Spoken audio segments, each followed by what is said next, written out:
Vamos em frente. A cumplicidade de Gonê com o liberou-geral de Toffoli.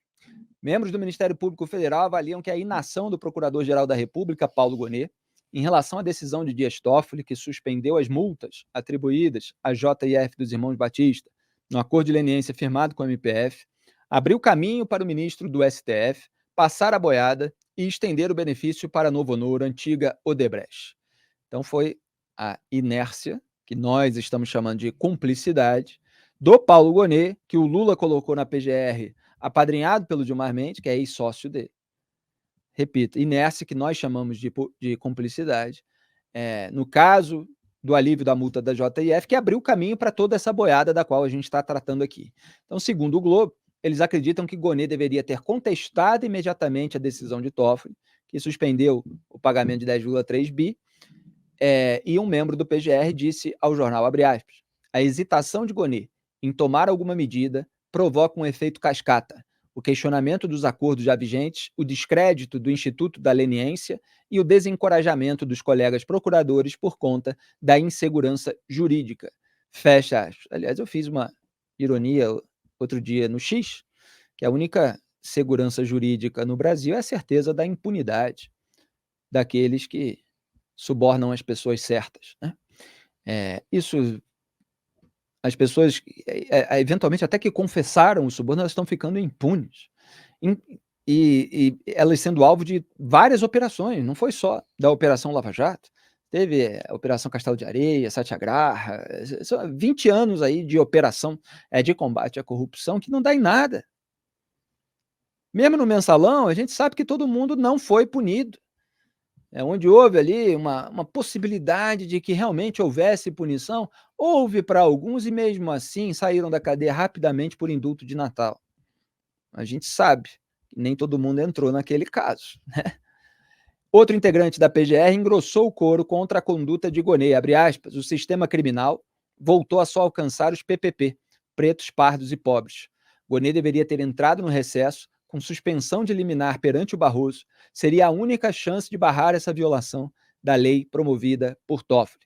Fecha aspas. A reportagem diz ainda que Gonê afirmou a interlocutores que irá recorrer da decisão de Toffoli, no caso JF, mas não disse quando. E fica a questão, Greg, de se vai ser só jogo de cena, porque se ele fizesse isso na raiz, provavelmente teria mais efeito do que se ele fizer no final, e aí vai ser jogado para a segunda turma, onde tem lá Gilmar Mendes, aquela turma que fica alinhada, né? Então, às vezes, a forma como se reage diz se a pessoa realmente queria reagir ou se está só fazendo um teatro. Exato. O segundo procurador mencionado, ele põe o dedo na ferida. Se o Gonê tivesse reagido imediatamente durante o recesso, que foi quando o Toffoli tomou a decisão, era o Barroso, presidente da corte, que estava lá de plantão, que iria decidir. Certo? Poderia suspender, poderia mandar para o plenário, poderia fazer um monte de coisas. Agora, não vai mais para o Barroso. Vai para a segunda turma. Vai para a turma do padrinho. E a segunda turma é o quê? É a empresa de demolições STF Limitada, como eu tenho chamado. O Toffoli, o Gilmar Mendes, eles são os operários da destruição da Lava Jato, das consequências jurídicas da Lava Jato.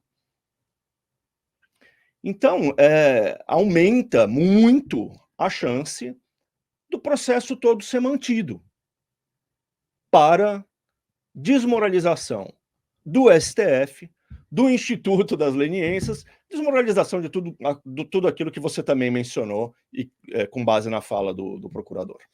Agora, Grebe, nessa hora, a gente não pode deixar de citar isso, embora seja recorrente aqui no programa, a gente vê o tamanho da hipocrisia daqueles que dizem representar a população pobre contra a elite malvada. Esse é o discurso dos lulistas, dessa gente aí que defende Joesley e Wesley Batista, bilionários da JF. Essa gente que defende Emílio e Marcelo Odebrecht, bilionários da Odebrecht. Quer dizer, toda uma movimentação, os partidos satélite do PT, que acho que foi PCdoB e outros, PSOL e Solidariedade. PSOL e Solidariedade entraram com ações para esvaziar os acordos de leniência, anulando tudo aquilo que eles previam. Ora, essa é a esquerda que se diz combatente da desigualdade social, que luta pela justiça social, que quer acabar com a pobreza, oferecer oportunidade às pessoas pobres, está lá defendendo o rico. E não é qualquer rico, não é gente, inclusive de origem pobre, que subiu na vida por mérito pessoal sem roubar e ficou rico. Não, não é essa ala da elite brasileira, não. É a ala podre, a ala que confessa que suborna a autoridade pública para conseguir mais dinheiro, para competir em concorrência desleal com os seus concorrentes de mercado. Então, é uma cara de pau, uma hipocrisia. Agora, esse pessoal vira para o lado, faz discurso em nome dos pobres, etc. E tem gente que acredita, que não acompanha isso nas suas minúcias. E é por isso que eles vão lá, eles sabem que na hora do palanque, os oradores que fazem o uso dessas narrativas para cativar os corações e mentes mais pobres, eles sabem que na hora do palanque eles são sedutores para a população de baixa renda, eventualmente para uma parte da população pouco instruída, que não, a pouca instrução intelectual para filtrar a retórica de política não tem nada a ver com faixa social. Tem muita gente aí que tem diploma de escola, de universidade, mestrado, de doutorado, e cai em retórica de política, seja a esquerda, seja a direita. A gente está cansado de ver no dia a dia. A gente vê aí os amigos de família, membros, às vezes, do círculo social, etc., repetindo aquele monte de ladainha. E você fala assim, caramba, essas pessoas são supostamente letradas, né? Porque elas passaram pelo sistema de ensino, elas não sabem distinguir retórica e atitude. Elas reproduzem o que as pessoas dizem. A gente está aqui mostrando o que elas fazem. E o que elas fazem, no caso aí, dessa esquerda lulista, é proteger a elite que confessa crimes, Greg.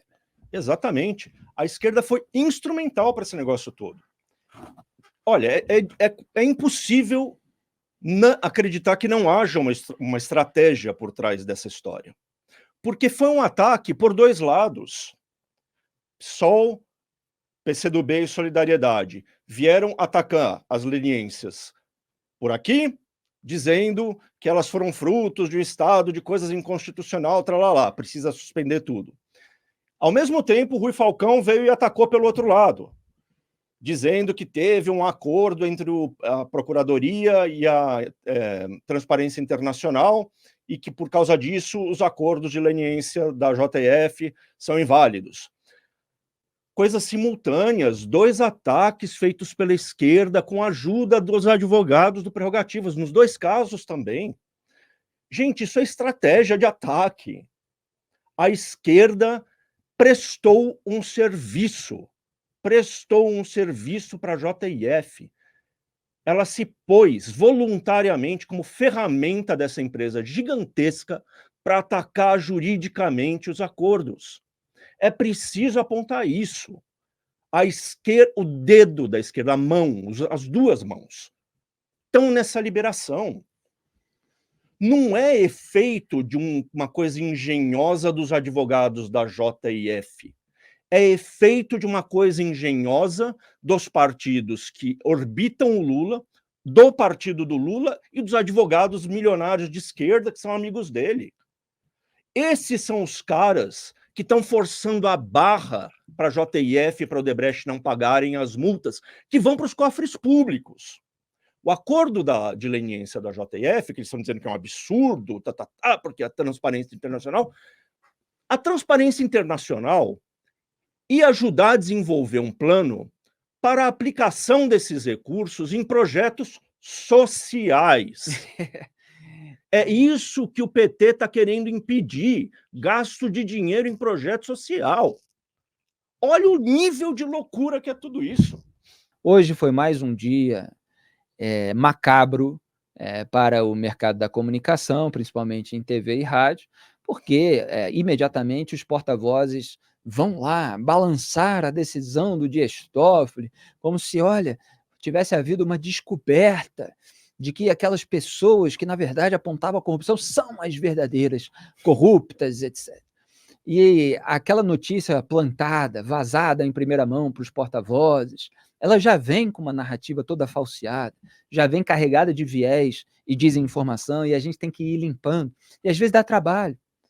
Olha, para juntar tudo isso aqui no começo do programa, o trabalho que deu, e para fazer as matérias que a gente fez com devido cuidado em antagonista.com.br, porque a gente vai ler a decisão completa, a gente vai trazer o histórico de manifestações do Ministério Público Federal, da Procuradoria-Geral da República.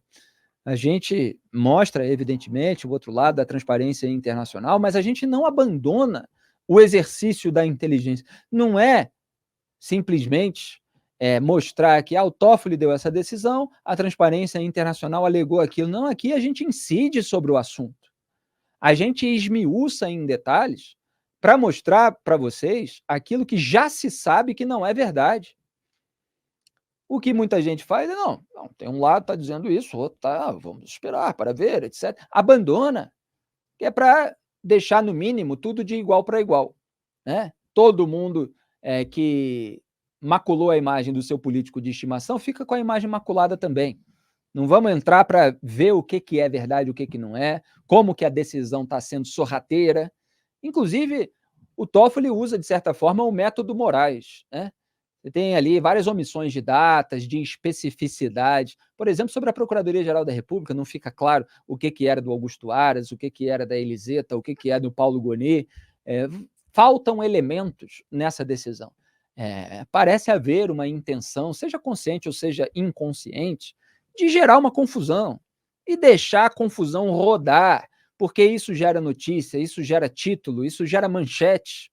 E aí você tem uma percepção de que, por parte das pessoas manipuláveis, ninguém era sério, foi tudo uma mentira, etc.